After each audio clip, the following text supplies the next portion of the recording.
Ibalik nyo lang ang ninyo para wala tayong problema. Anong problema?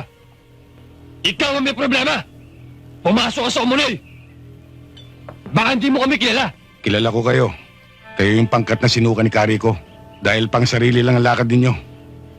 Kinakasangkapan nyo lang inyong simulain para mangurakot, mangulumbat at pumatay ng tao ng walang dahilan. Ang daming pagsasat!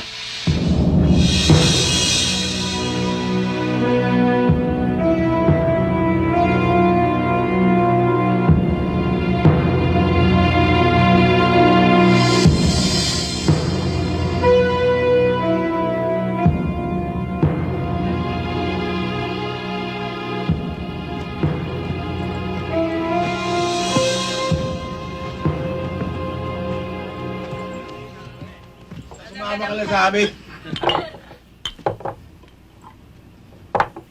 Teka, namumukhaan kita.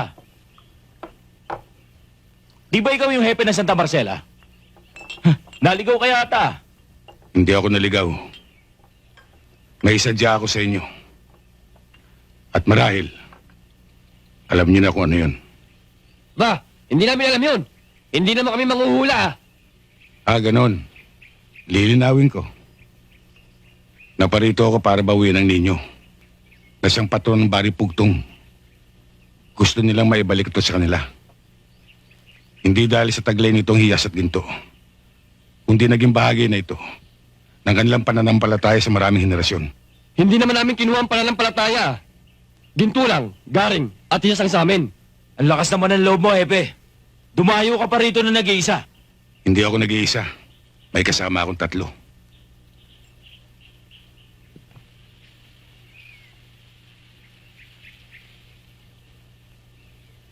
Niloloko yata tayo nito ah. Oo nga eh. Hindi ko kayo niloloko. Ito nga isa eh. Ito pa yung 2.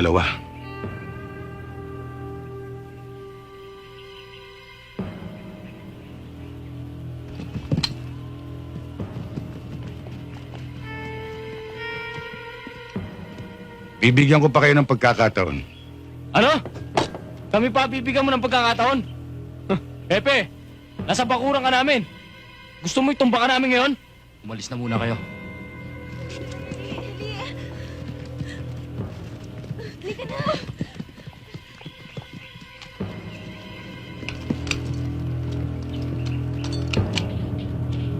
Ibalik nyo lang ang ninyo para wala tayong problema.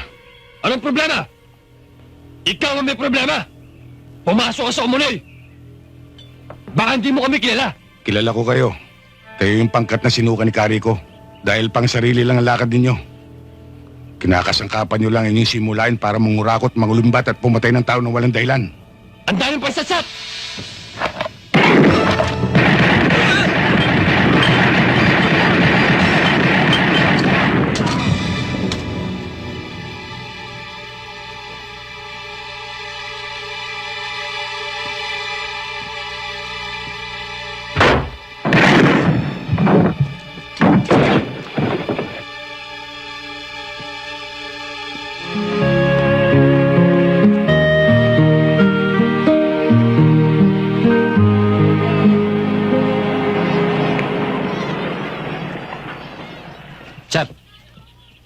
Sir, balitang-balita ang biglaang piyesta sa Baryo Bugtol dahil sa pagkakasoli nyo na mahal na santo nila.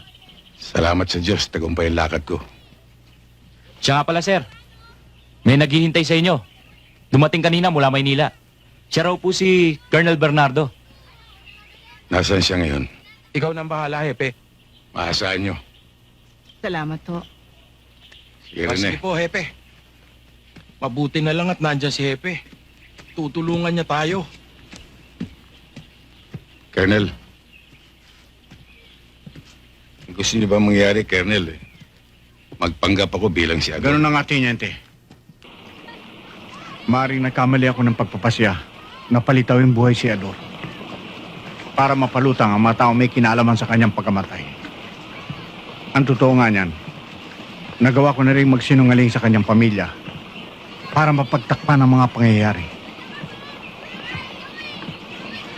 May kinalaman ni Kanyo sa mga taong pumatay sa aking kapatid. Oo, Tiniente. Nabibilang sila sa mga pinakamalalaking sindikato ng Maynila. At alam ko, sa pananatiling buhay ni Ador, sa pamamagitan mo, ay maaari silang mabulabog at magkamali. Hindi ko kayo masasagot sa mga oras na ito, Colonel. Bigyan niyo pa ako ng konting panahon para makapag-isip. Ang sa akin ay pakiusap lamang, Tiniente. Pero, kung hindi mo ako mabibigyan ng katugunan sa aking kahilingan sa loob ng 1 buwan, mapipilitan akong ihayag na patay ng iyong kapatid.